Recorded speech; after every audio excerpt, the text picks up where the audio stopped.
Ini cara saya mula mengatasi masalah darah tinggi yang selalu naik, kepala berat dan leher tegang. Selepas berbulan-bulan menanggung rasa tak selesa, akhirnya saya jumpa satu ikhtiar yang lebih semula jadi.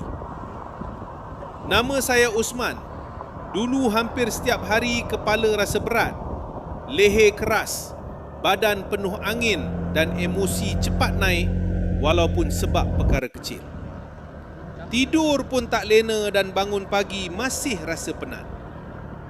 Setiap bulan saya ulang-alik klinik ambil ubat, tapi masalah tetap datang semula. Nak fokus kerja pun susah. Doktor pun pesan, tekanan darah yang tidak terkawal boleh meningkatkan risiko komplikasi kesihatan. Saya nekat cari ikhtiar lain. Alhamdulillah, saya terjumpa kapsul ombak damai.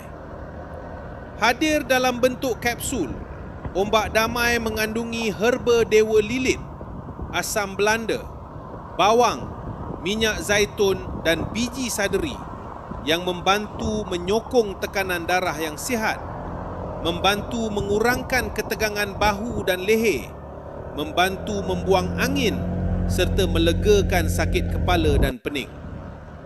Saya amalkan satu kapsul pagi dan satu kapsul malam secara konsisten.